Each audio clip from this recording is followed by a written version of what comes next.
Opo. Alam mo, dapat ang karakter mo isa lang. Kay may matuwa sa'yo, kay mabwisit sa'yo, dapat yung prinsipyo mo isa lang. Isa lang. Oo. Yan. Huwag kang maging Rowena Guanzon. Oh. Diba? Dilaw na dilaw, pinklawan na pinklawan. biglang magiging pula. Lenny. Diba? Ay, may Lenny. Okay. Di natalo si Lenny. Opo. Pero nanalo yung kanyang party list. Pero, noong nagka-eleksyon, hindi pa siya nagre-retiro sa gobyerno. Nung ginawa yung party list na yun. Diba, At sinumite yung nominee. Alam mo, 1 week after na idineklara yung napanalo yung party list na yun, pinag-resign niya lahat ng mga nominees. 5 yan eh. 5 ang nominees under the law. Pinag-resign niya, nilagay niya sarili niya. Which is in violation of the Party List Act at ibang mga jurisprudence, mga desisyon ng Korte Suprema. So, ang nangyari, sa kagustuhan niya maging congresswoman, hindi inapprove ng COMELEC. Opo.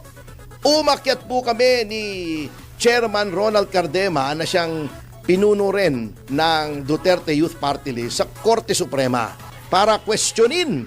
Ayun. Okay, pero kita nyo ang karakter nitong taon to. Lenny yan, ano? Opo. Lenny. Ha? Mura ng mura kay Marcos. Pero nung akala niya siya ay magiging congresswoman, umattend ng party, dinagtawag ng party si dating speaker Romualdez para sa mga incoming na mga congressmen. Opo. Dumalo siya. Namamayagpag siya ron, magiging congresswoman ako. Alam mo, di ba, mura siya ng mura kay Marcos. Kung anong sinasabi niyang kokadik, bangag. Anong unang-una niyang ginawa pagdating niya ron sa party? Nagpakuha ng litrato kasama si Sandro Marcos. Hala? Oo, nandyan. Meron tayong copy. Nagpakuha ng litrato kasama si Martin Romualdez. So, baliktad na. Okay, yan. So, ano na siya? Chami-chami niya siya sa mga Marcos. Hindi niya inaasahan na si Ronald Cardema at si Ferdy Topacio ang magiging malaking hadlang sa kanyang pangarap na maging congresswoman noong June 29. Opo. One day bago dapat siyang manumpa bilang congresswoman, mga 4 p.m., lumabas sa balita sa radyo, tiniaro siya ng Korte Suprema. Hala. Sabi, hindi ka pwedeng umupo. Ayun na.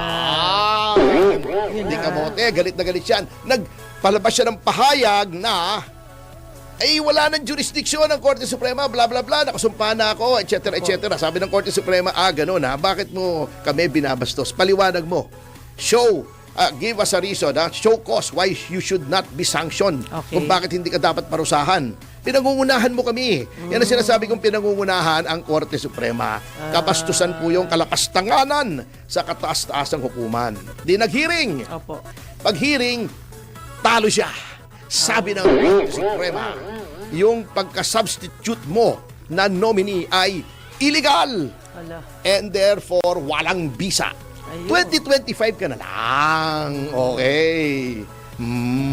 Di ba? Naman. So, lumaban siya ng 2025.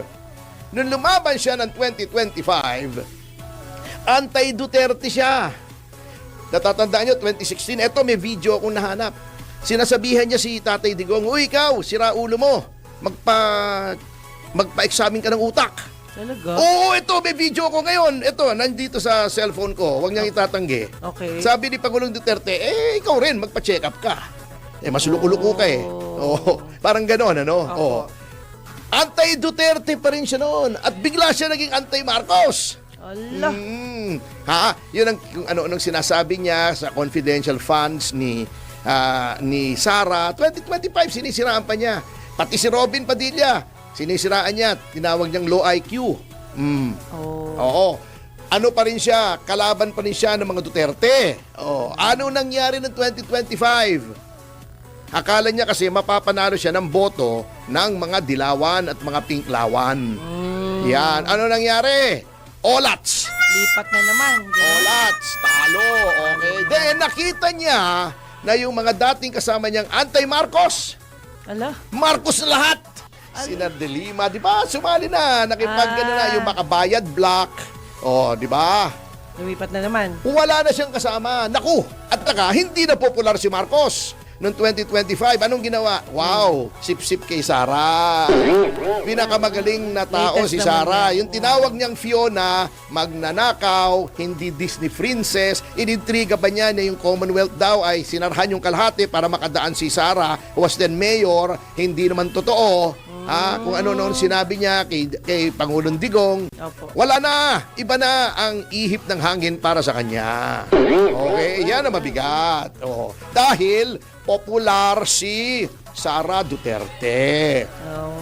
Bago, kaya nga sabi ko sa mga DDS, wag po tayong magpabudol. Nabudol na tayo kay Marcos. Nabudol na tayo kay Risa Ontiveros, nagpa-endorso kay Sara para manalo. Hindi ba dapat mananalo si Risa? Anong ginawa? O, di ba tinarantado si Sara Duterte? Pagkatapos siyang panalunin ni Sara Duterte, inendorso siya. Kaya nakuha niya yung boto ng Mindanao. Grabe. Baka mabudol na naman tayo. Yun mga nagsasabing DDS. Sir, batiin nyo na. Politics is addition, may maitutulong yan. May mga followers yan. I-analyze yung mabuti. Hindi nga nanalo yan, party list lang. Anong followers niyan? Alam nyo kung bakit maraming followers si Rowena Guanzon ngayon? Dahil siya ay sumakay sa bandwagon ni Sara. Ang ibig kong sabihin, yung followers niya ngayon, hindi niya followers yun dati. Followers lang niya yun kasi nag-Sara Duterte siya. May mga naniniwala, wag po kayong maniwala. Alam nyo, totoo, politics is addition, mga kasama. Pero, addition, yan, di ba? Di ba sabi, the more the merrier. Pero, not at the expense of principle. Not at the expense of principle. Kung tayo ay kukunin na lang natin lahat na nagsasabing, oy, ako'y sa'yo, kakampi ako, lilipat na ako sa'yo. Wala na tayong pinagkaiba sa grupo ng mga Marcos na lahat na lang welcome. Kahit kalaban dati. Unprincipled po yun. Dadami kayo, pero ang mga kasama nyo, unreliable. Ayun diba? Dapat may prinsipyo. Kung tatanggapin nyo yan na dati, Lenny, dumikit sa mga Marcos, yung akala niya magko-congressman siya, nagalit kina Marcos, hindi siya nakaupo, nag-party list, tinitira pa rin si Sara Duterte, hindi na nanalo, nag-Sara Duterte. Pag kanya ng tao na ang kanyang prinsipyo ay parang damit lang na papalitan niya araw-araw, walang kwentang kakampiyan. Pagka nakuha na niya ng gusto niya, halimbawa, dahil kasasakay niya kay Sara Duterte, naging senador yan. Opo. Di ba? Baka yan din lumaglag sa kanya. Oo, yan din ang lalaglag sa'yo. Walang loyalty yan. Walang kwenta yung ganyan na kakampi. Yun ang nakakatakot. Oo. Yan ang difference between girlfriend mo, mahal ka, at bayarang babae. Mahal ka lang pag may pakinabang sa'yo. Pag may pera Makakasiguro ka na bukas makalawa, wala ka ng pera. Iiwan ka na. Iwanan ka na po, sasama na sa ibang lalaki. Yan po. Aray ko, Comparison marami yan. Mga kasama. Ayan. Oo. Talo tayo dyan pag ganyan. Kaya nga oo. Tama ka, Atty. Kaya Tama yan. mag-isip-isip po tayo mga DDS. Huwag na tayong pabubudol muli. Lagi tayong nabubuduli. Kay Risa lang, di ba? Kailangan Pero mo Tony, magpa-endorse ka. sa akin huwag kang magalit. Kasi pag tinatanong ako, Juby, kanino ka ba talaga? Sabi ko, doon ako sa mananalo. Ay, di kahit manalo, ang loyalty ay manalo, matalo. Ayun. mapahamak ka, mabash ka, okay. mawalan ka ng hanap buhay, Okay. doon ka. Yun. Ang tawag doon ay loyalty, principle, and consistency. Yun. Hindi pwedeng transactional ang politika. No, Hindi tama. pwede. Okay. There are some things that cannot be taken back. Pag nawala na is wala parang, na. parang may mga kasalanan na pwede mong patawaran, pero yung consistent na kung ano-anong sinasabi sa'yo, Opo. you cannot take that back. Sabagay. At saka yung demonstrable na unreliability at yung demonstrable ng lack of loyalty ay hindi po dapat pagtiwalaan yung mga taong yan. Dapat malaman din nila yan. Di ba sabi ni General Luna doon sa pelikula niya, para kayong mga birhen na naniniwala sa pagmamahal ng isang di ba? Isang di ba? Grabe. Ganun po 'yon.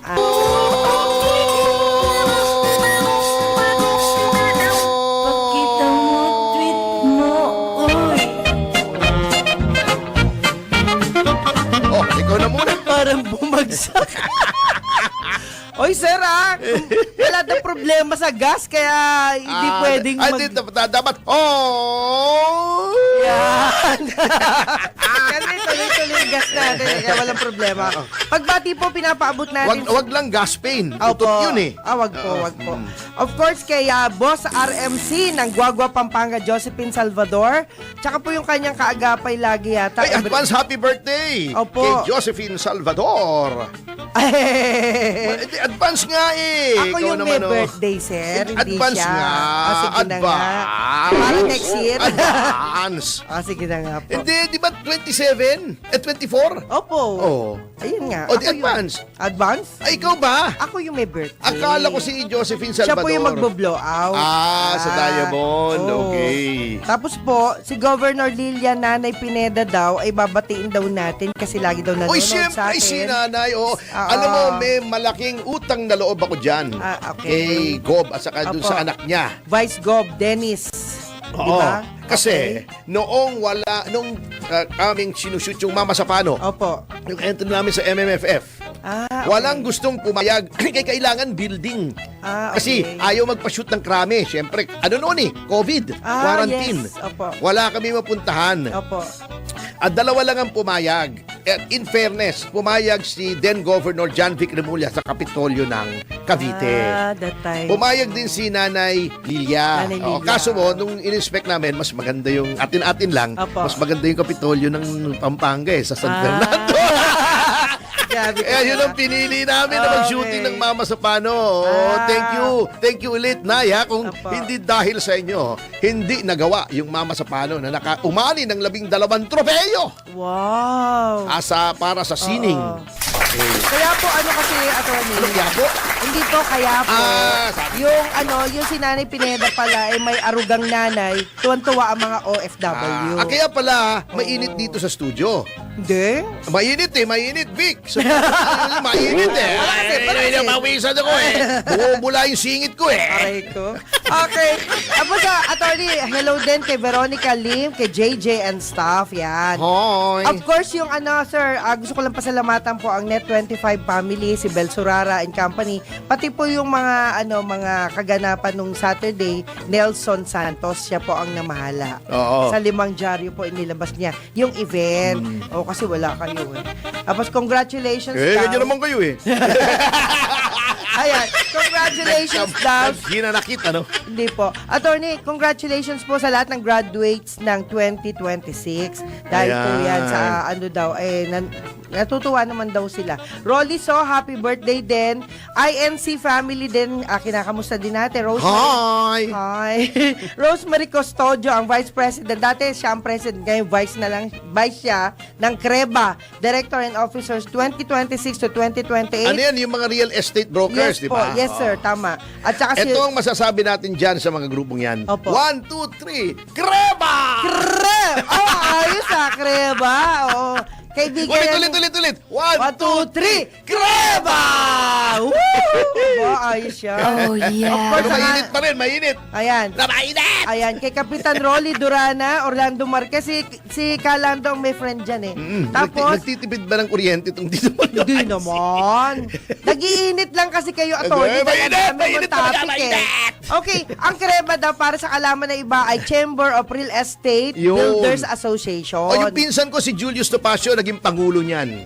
Okay. Julius Topacio. Oo. Opo. Tapos ang DSHUD naman, Department of Human Settlement and Urban Development. Kasi yan, hindi yan basta-basta natatandaan Si Coach Victor Salonga, Jun Carlos, Zafra family, and congratulations, awardees and winners. Ayan, attorney. Thank you. Iyan, okay. Ito naman natin yung mga YouTubers. Umpisahan natin kay Leo Teneros from Doha, Qatar. Yahoy! Eric Hi! Lamata, Singapore naman siya. Lintas Opo. siya. Hello po. Sabi niya, oh no, ikaw pala kontrabida kay Tony Guanzon. Hindi naman po, nagsasabi lang ng totoo. Ayan. Kung gusto niya, tumugo naman siya. Hindi, itanggi niya na yung mga sinabi niya. Opo. Kung kaya niyang itanggi. Bawiin na Kanya lang lang, niya. Oo. dokumentado po lahat yan hi daw, sabi ni Saldi Galos, Ron Ricafort. Hi. Uy, namiss ka namin, Ron, ha? Hi. Good morning din po. Good morning po. Joseph Encabo, mabuhay daw Hi. tayo. Mahirap pag namatay kami. Hindi maganda yun, ha? Huwag naman. At Tupoka, pasimple si Guanzon. Araceli M. Yuson, watching from Colorado, USA. Yeba daw! Yeba! Oo, yan. Sabi niya, balingbing pala. Yun, balingbing pala yung gulay. Ay, gulay. Hindi, balingbing. Kasi Bing Guanzon, di ba? Balingbing. Grabe. Parang daw si John Vic May Perez. Hello po. Hi, hello po. Sabi ni itong si Lucas Ebreo, tama po sabi nyo, wala pong prinsipyong manggagamit. Dapat solid tayo. Tama. Okay. Sanity Gaming, watching from Las Piñas. Yan, Samsung J Plus. Yes, Yoto Pacquiao. Oo. Mag-troll kayo, babasahin ko pa rin. Oo. Grabe, Hindi nyo ako mapipikon. Oo. Okay. Puwet nyo. Desi Labo, hi! Pasita Shimosato. Hello. Miss Juby de Guzman, Hi. Attorney Tomasio, watching from Japan daw. Hi, gozaimasu. Mayan. Hi. Ay, magsalita ka nga ng Hapon. Minasama, yokoso irashaimase, Juby des Yorusko, ineta sa mga. Wow! Alam niyo ibig sabihin noon? Hello. Dami sinabi.